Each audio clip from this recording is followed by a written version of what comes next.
Hello and welcome back to the number one podcast in the sport where Netflix might be one and done with boxing. Yeah, um, I don't even know how you describe all of that. I've got mixed emotions. I'm sure you guys all have mixed emotions as well. You don't know, you know, what am I supposed to think about what we saw on Netflix? I should say last night, but in the early hours of the morning, if you're listening to this in the UK, and last night if you're listening to this in the United States. But before I jump in, I am gonna just disrupt the flow of the pod. So apologies for this.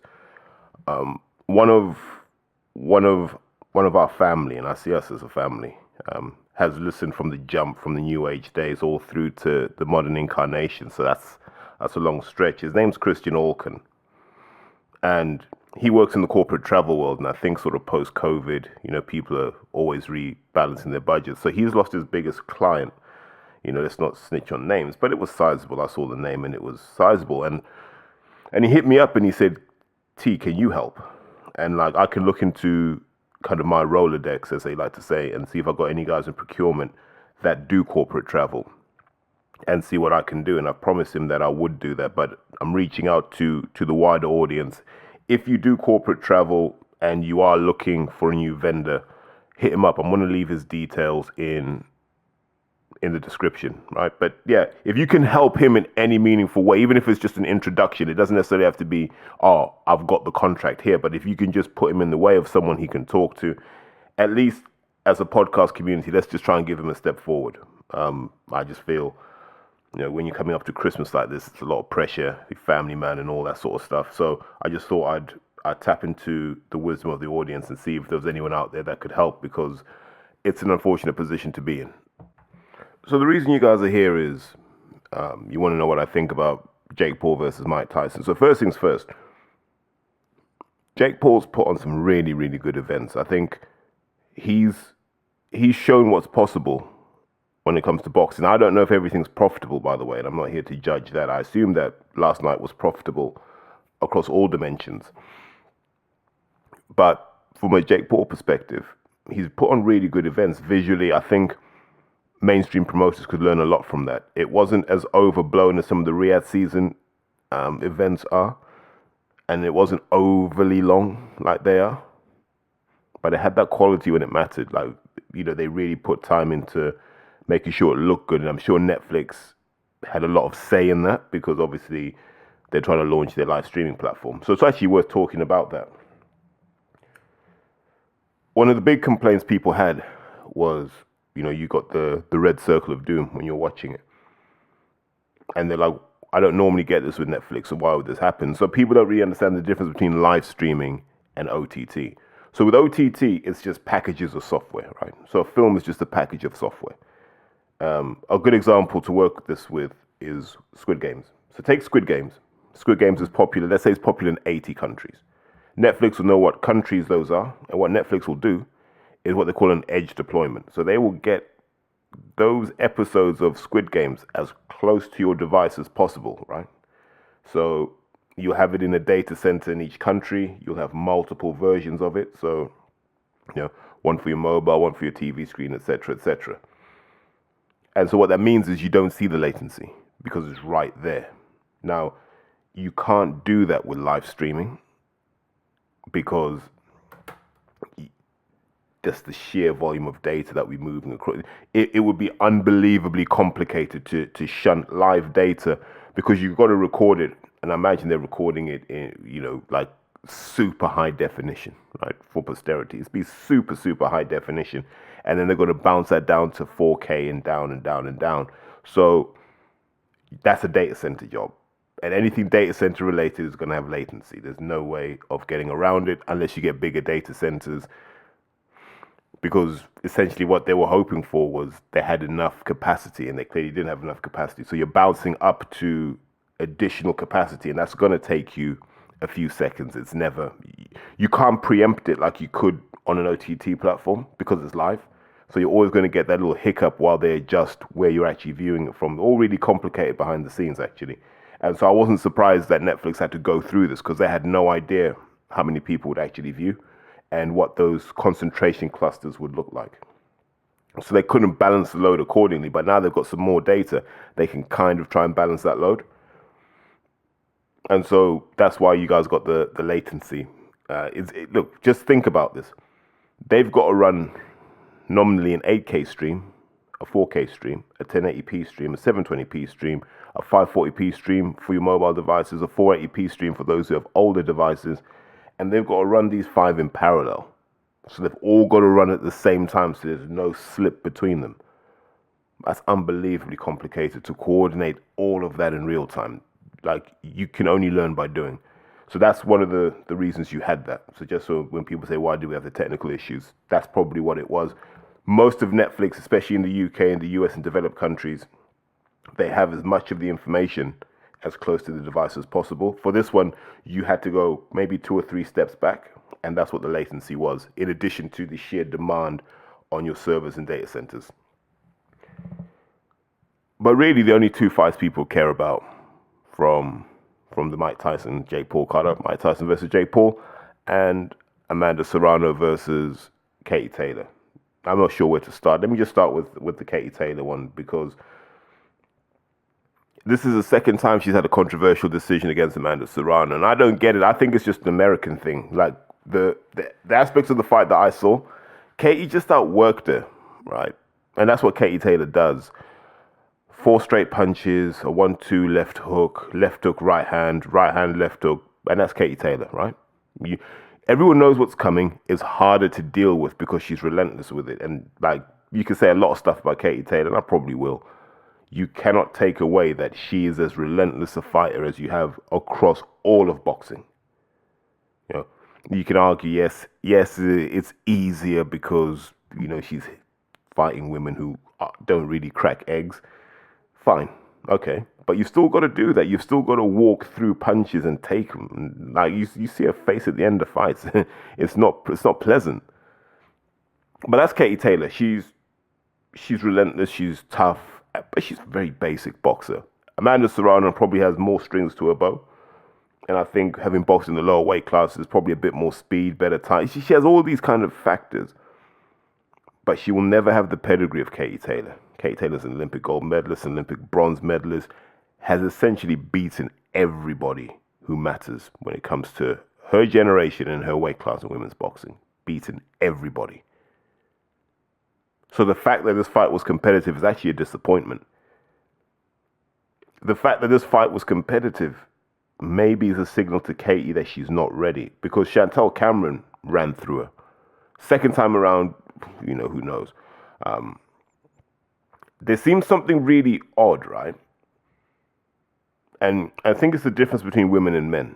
Like, when women hit a groove, it's still hit and miss. Whereas if you look at guys, and it might be a matchmaking thing, it might be actually that women are just fighting people closer to their abilities. I don't know. But guys will have a consistent run. You look at Crawford, consistent run. Spence, a consistent run. In their peak years, it's a consistent run. You can even see it with guys like, who's it? Tank Davis. It's a consistent run. And I don't necessarily mean in results, but it's consistent in terms of performances, right? Whereas I look at people like Katie Taylor, Sandy Marshall, Chantel Cameron, it's bitty. 2 good fights, 1 bad one. 1 good fight, 1 bad one. It's very, very bitty, and like, you can notice a difference in performances.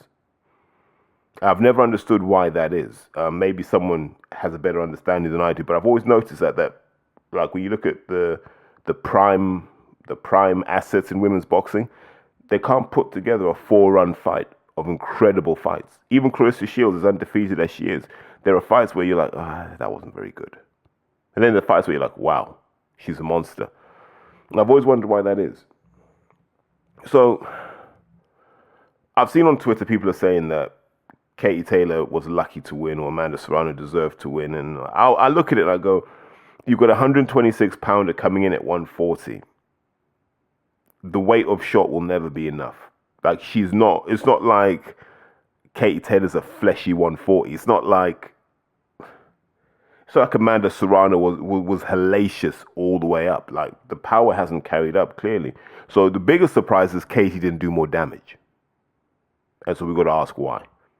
Maybe Katie Taylor's not that sort of fighter. Maybe she can't dig deep.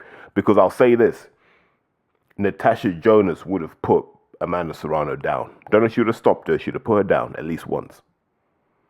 And if she didn't put her down, she'd have had her rocking from one side of the ring to the other.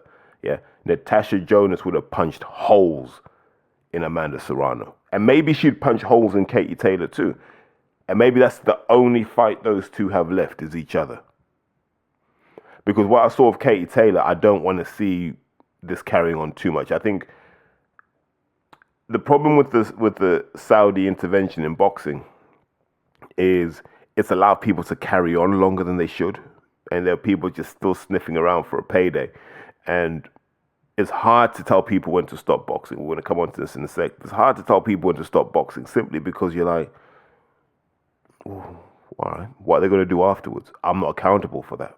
So I can't tell you to stop. What I can say is Katie's looked so vulnerable in the last 2.5 years that I wonder if you could pull Ellie Scottney up to 140 and she could do something up there. Do you know what I mean? So, yeah. And people will say, you don't like Katie Taylor. It's not that. I'm just calling it like I see it, right? Katie is relentless. And when she hits that gear of just letting her hands go, it's very, very hard to defeat because it's only 2 minutes. She's not going to get tired. Her engine's built for 3 minutes. So she's not going to get tired. So what you got to do very quickly is just impose yourself like Chantal Cameron did when she won. Just there, just big shots and just hit her and have her thinking, oh, this is kind of painful. And then you can start to work. But the other shame in all of this, and here's what I'm going to give Jake Paul credit. The real shame in all of this is that Eddie Hearn hasn't put as much money in Katie Taylor's bank account as Jake Paul has. That's the sad thing. Of all the talk Hearn has done over the last 8 years about Katie Taylor being the most important woman in women's boxing and this, that, and the third, he hasn't put the money into Katie Taylor that Jake Paul has. Go and look at the purses. You don't need me to tell you that. Go and look at the purses. Why else would Katie Taylor take these fights? She knows this is the money she can't make on Matchroom. And what does Eddie Hearn say? If you're offered something I can't match, I'll encourage you to go and take that money. Now, we know with the Joe Cordina situation what happens when people offer a lot of money. Now, the question is, how much is Hearn eating off this, if anything? And, you know no one's going to ask him that question, right? Because that's the question that apparently has been struck off the list. So I'm happy for that. And, I listened to Porky talking the other day, and he was saying, where's women's boxing gone? Who's banging the drum for women's boxing? Jake Paul.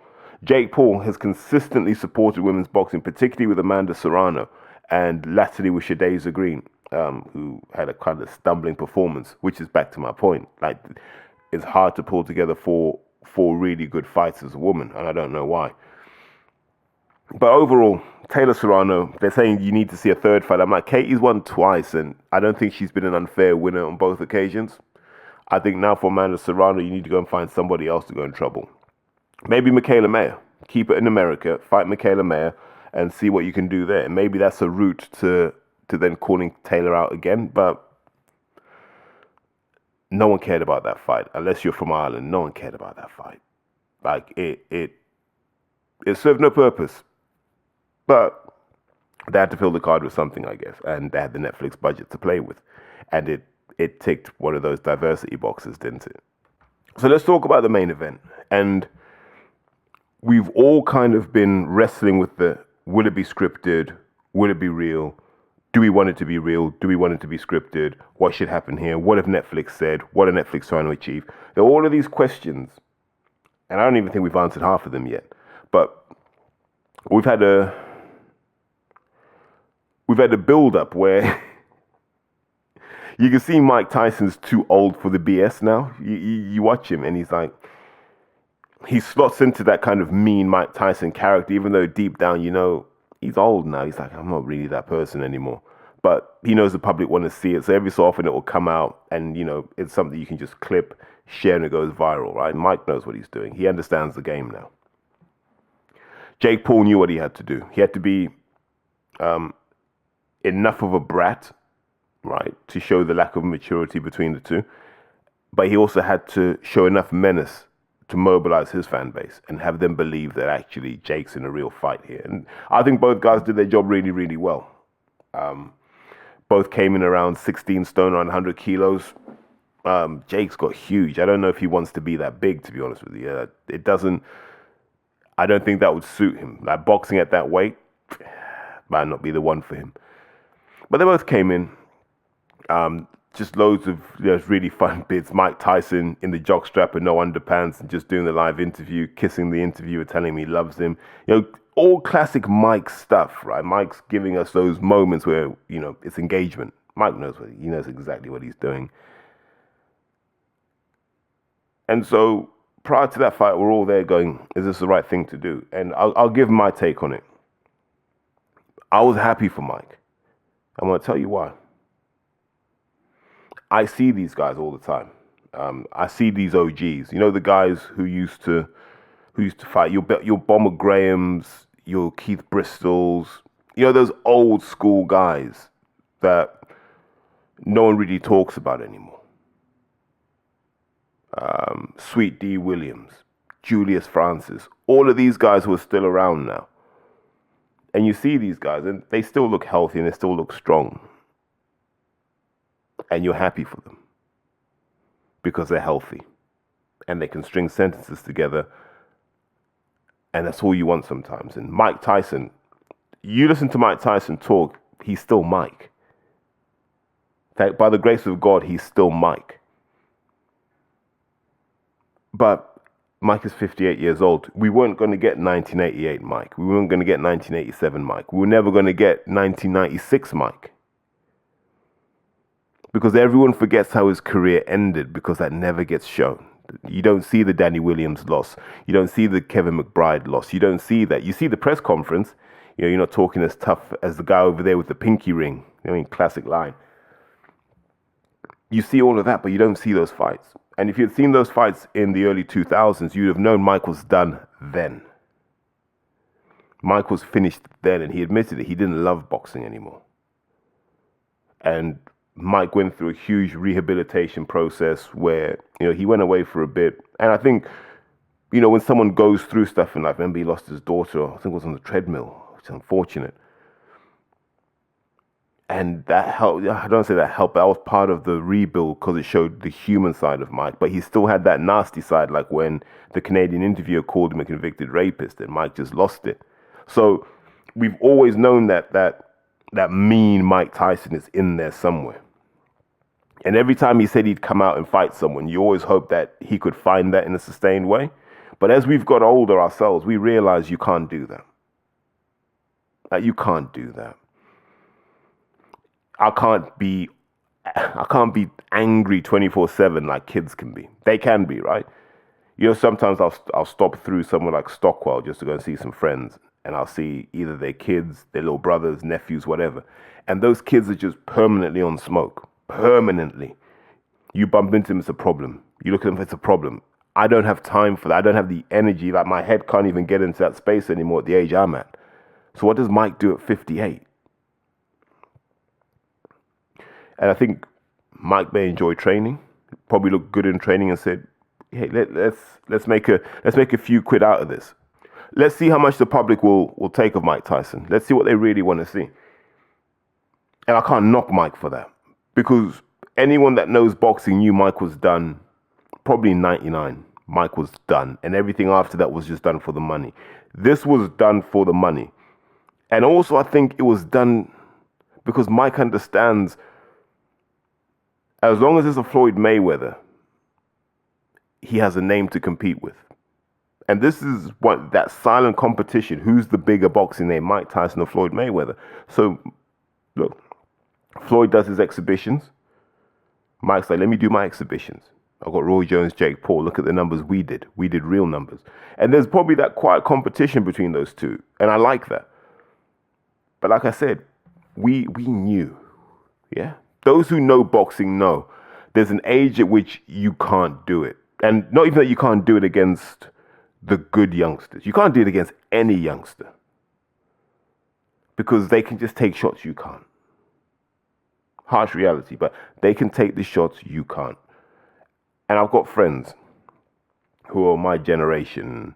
This is what we talk about all the time. Me, Parker, Cy, Linton, Solid when we message. We look good. Yeah, we look good when we do stuff, but we couldn't do that as competitors. Like if someone said us lot had to go and do the ABAs now, nah. The body won't allow me to do the work that's required to get in that kind of shape. My body just will not let me. And I'm not Mike's age yet. Like my legs haven't started to go yet because I can still squat pretty heavy. I can still skip. I'm still mobile. And I think actually the benefits of playing rugby once or twice a week mean that my legs still get the activation they need to be mobile. But 5-10 years from now, I'll be running in straight lines. I won't be able to turn. And I know that. That's what getting old is. And so I saw Mike walk out to the ring and he had the knee brace. And I was like, that's age. And you saw him walking and he's not stepping like he was just shuffling. Because that's all his legs could allow him to do was just shuffle. You know, the upper body always looks good, but the legs are the giveaway.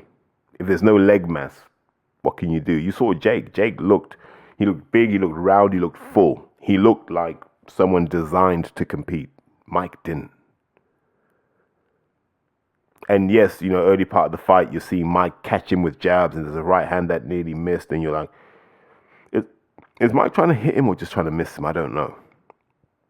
Because the conspiratorial part of me always suspected Mike would lose and it would open the door for another old guy to step in and go, I'll take the baton from here, Mike. And I thought it would be Shannon Briggs.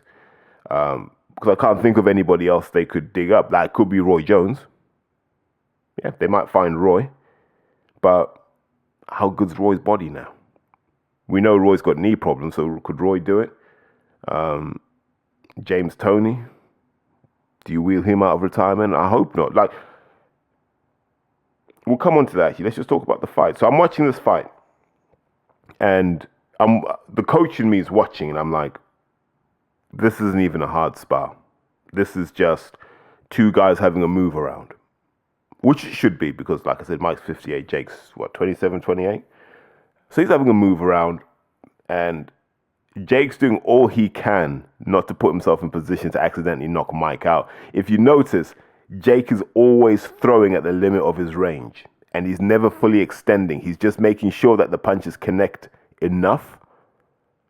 And there's a real skill in that, by the way, like being able to control your power that much that you can make it look like a hard shot, but it's not a shot that's going to mess Mike up. And, you know, if you're being conspiratorial, you'll say how much of that was rehearsed. Had they done rounds before so they understood what they could do to each other? Because, yeah, Mike could have gone after him in the first round and tried to knock him out. And you saw from the jab he hit him with, he had the power to do it. But he didn't do that either. Because if that hadn't worked and Jake had gone into business for himself, that could have ended badly for Mike. But what we saw over 8 2-minute rounds was a 58-year-old man who hasn't lived the Bernard Hopkins lifestyle, by the way. So Mike's not a guy that lives the life. Mike's a guy who enjoys life. And has always enjoyed life. Has always burnt the candle at both ends. And so that's not a prime 58-year-old body. That's not a man that's taking care of himself religiously like other people have. And so that's why, you know, it's a lot harder for him. Like, you imagine that Carl Froch might be different at 58 than Mike Tyson was, because Carl seems a bit more, you know, focused on longevity and preserving himself. And so that's what you saw. You saw a 58-year-old man who was at the limit of what he could do in that ring, and a 27-year-old guy who's like, I can't break Mike Tyson. Yeah, this all goes to shit if I break Mike Tyson. Therefore, I can't break Mike Tyson. And he was trying his best not to break Mike, but just staying in control, so we were never in doubt about who would win. And it felt a bit like Rocky Balboa versus Mason the Line Dixon. What's a weird name? Mason the Line Dixon. Yeah. Someone just couldn't be bothered in that script writing session. And so it had that kind of feeling, didn't it? And that seemed to be the story they were building on. And I just looked at it and I went, I'm happy for you, Mike. Because at 58, you're not supposed to be doing this. I don't know what, like I said, I don't know what stem cells they put in him. I don't know what compounds they put in him. I don't know what they gave Mike to come out like that and do 8 2-minute rounds. You can't do 8 2-minute rounds. No. And a crowd's there watching. There's all that pressure. Credit to Mike. People say, Mike should never have done it. And I've seen people say, he's only doing it for the money. Duh. Duh. You know, the Tyson name comes with a cost. The Mayweather name comes with a cost. I'm sure the Ward name will come with a cost, as will the Froch name. All of these names come with a price. It's as simple as that. And Mike has said, look, I'll take 15, 20 mil to have a move around with Jake Paul. Why? It takes care of my family. It means that, you know, when I'm gone, they've got something to inherit. And I respect that. And I have no shame in watching it either, because it was a compelling story. Like, what's Mike got left? And the answer is not much. Not much. Do you want to see Mike in the ring again? Nah. Don't want to see. I don't want to see any of these retired guys come back. They're just not. They're not where they need to be. I don't want to see Pacquiao come back. Didn't want to see him fight Conor Benn. I want to see Floyd come back. Although, if you look at how weak the welterweight division is, you wonder what would Floyd do. See, this is what happens. You get sucked in because in your head you've got that halo version of them, not the realistic version. And a lot of people watching the Netflix show had the 1988 Mike in their head. Like, Mike could still do that. Like, most of us can't go out and kick football.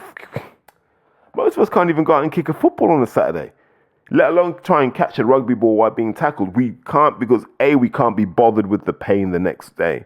And B, we know that there's a chance that something will pop out. We're not what we used to be. And I can't explain how and I can't explain why. But those who know, we're not what we used to be. And so for Mike to have dug that out of himself, to still even land credible shots, credit where credit's due. I wouldn't want to take that jab off Mike Tyson. I wouldn't want to take a right hand off Mike. I wouldn't want to take a left hook to the body off Mike. There's still horrible shots that Jake Paul would have had to take. And then it makes you wonder, what was Mike throwing back in 87, 88? Like, how savage were those shots? I mean, like, wow. So for me, I'm happy for Mike. I'm happy Mike got to do that. Because that's a moment, like, he'll remember that for the rest of his life. He'll remember that. I'm also happy that he got paid. And I'm happy because I think deep down, Mike needs that in him. I think that's how Mike kind of eases his pain. And you wonder why, right? I've always, like, I think as you get older, you look at the Mike Tyson story differently. And you start to wonder. Here's a kid. Was he from Brooklyn originally? Then had to go to Brownsville, and he went to Brownsville, and Brownsville was like the poverty center of New York. And then his life does what it does. This guy ends up in the correctional system as a teenager. We don't know if Mike was ever abused in that system. Maybe he was. Wouldn't surprise me. Ends up in a random Italian man's house. Can you imagine that? You end up in a random Italian man's house. Just think, we're all adults now, right? A child comes out of a young offenders institute and they don't send him back to his mum. They don't put him in a children's home. They go and stay with that old Italian man over there who has loads of other kids, has no wife and no kids of his own, but go and stay with him. Like, that would raise red flags now. And then you'd look and you'd go, oh, he had done it before, where he had got hold of another young prospect. I think it was Floyd Patterson as a teenager, and guided him through the early part of his career. And there were stories about them sharing a bed together when Patterson was a teenager. And so you wonder what Mike has been through and why he'd want to put himself through all of these things. And you just think somewhere in there's a really dark story. Because there are all sorts of rumors around Cuss, and let's not slander the dead, but there were rumors about Cuss and Jim Jacobs, and now look at how tight all those guys were around Mike. And if you look at how Mike was, and you know Mike had trauma in his life, so you wonder what was that trauma, where did it come from? But I've never, as I've got older as an adult, I've never been comfortable with this idea that the kid came out of a correctional facility and ended up just being put in a random Italian man's house that he didn't know. And then when Mike's mother passes away, they just adopt him. It's odd.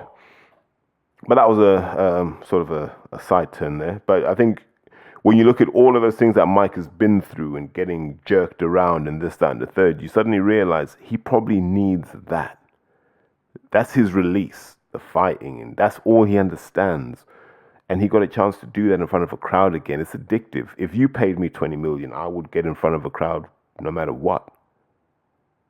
It's addictive. And so I'm happy for Mike. I'm happy for Jake Paul because the Jake Paul story rumbles on. I don't know who he fights next. The weight differences are such that it can't be Tommy Fury next and it can't be KSI next. So who would it be? You've now got to find someone else who poses less of a threat than Mike Tyson did. And like I said, it could be Roy. It could be Tony. They might find Rampage Jackson. They might dig him out. Daniel Cormier. Like, they're all these guys they could realistically do these fights with. I wouldn't even rule out like a Brock Lesnar, for example. But he still looks like he's a bit tasty. But I think that's what I'd say. In terms of the fight, like if we box it off and say, I'm happy Mike got to do it. I wish it had been a better spectacle, but I understand that Mike's 58 years old. Like, you can't do what you did when you were younger. And it's not fair for us to expect him to do it. But it also validates a point I've made for a long time. The peekaboo style is not the style for a long career. Because once you're unable to make those explosive movements, you're essentially just a punch bag. And that was probably the last 10 fights of Mike Tyson's career. He was really just a moving punch bag. So what does this all mean for Netflix and its kind of entry into live sports? Well, this is the event you wanted to screw up. You wouldn't have wanted to screw up the Super Bowl, for example, right? You wouldn't want to get the Premier League wrong either. And this is the bit I find interesting. We never had any technical problems when Amazon did the Premier League, but they have their own data centers, so they can over-provision. So I imagine when Amazon do the Champions League, when Amazon do any kind of sport, they'll just provision 50 to 100% more capacity than they'll ever need. So there's no latency issue. But it doesn't cost them anything. It's an internal charge for them because they already own the data center. So it's just utilization. So it's just an internal charge at cost. They don't particularly care. It's one department to the other. So they don't mind. Whereas Netflix, I don't know if Netflix own their own infrastructure. I think they might be on AWS actually, or if they moved. But yeah, so Netflix have a cloud provider that, you know, if they need to over provision, there's a cost to that, which you got balanced against what you're making on the fight. And so there are real budgetary considerations. I think they've learned from that. There you go. And what you'll see is they'll over provision going forward. And they'll make sure that there's enough capacity, even if it costs them, that we can all just watch in peace, because they won't want the negative publicity, especially when they start doing bigger and bigger sports. Like if you get the football, if you get the rugby, where millions of people watch in very, very concentrated nations. But if you look at the traction that the last 7 days have garnered for Netflix, what you'll realize is if you get the right fights on there, nothing's going to get you more eyes than Netflix. Now, is it going to grow your subscriber base? Probably not. I genuinely believe that people who want Netflix have Netflix now. And if you look at who watches Netflix and what they watch it for, Netflix is mostly watched by women. So how viable is boxing in the long run? I don't know. But the issue is, even if you got more men into Netflix, are they really going to subscribe just for that? Or are we now looking at Netflix having to bring in a pay-per-view model? And I think that's really where this is headed. There'll be a pay-per-view model. And what you will have is, if Netflix were to ever secure, let's say they secure the NFL, you'd have to buy an NFL add-on. That's where this is headed for me. Netflix, Amazon, etc. You'll have to buy the sports add-on. It's really just taking food off mainline broadcasters like Sky and saying you can just watch it here. We're better at this than they are. So look out for that development in sport in general, that we're going to move to this Netflix sports package. So I might pay X for the basic Netflix package, and then I got to pay an extra 15, 20 quid. We're going to end up where we are with Sky, where we're getting shafted. This is what I'm saying to people. Don't fall for the trap. You know, they're going to get you hooked on it now, but long term, you'll be paying what you pay at Sky. These guys aren't stupid. They're going to hit you with the prices. And the thing is, in this country, we tolerate it, don't we? Like, look at how much you're paying for organic chicken breasts. Go into Sainsbury's and tell me you're not getting organic chicken breast for 8 quid and you just get 2 chicken breasts. Tell me I'm lying when I say that. Tell me I'm lying when I say a can of tuna in Sainsbury's is about 180 now. Tell me I'm lying. Do you remember their basic ready meals, like a macaroni cheese or like a spaghetti bolognese, and they used to be like 2.25. Now they're over 3 quid. And we've swallowed that. You're telling me Netflix don't see that and go, well, we can do it too. And like, it's harder to shop around for what we offer. So be very, very careful falling into these traps, guys, is what I would say. And with that, I'll say, enjoy the rest of your day, and I'll be back soon. I don't know when, but you know, I'll pop up unannounced, as you guys understand. And like I said earlier, if you can help with Christian's dilemma, please do.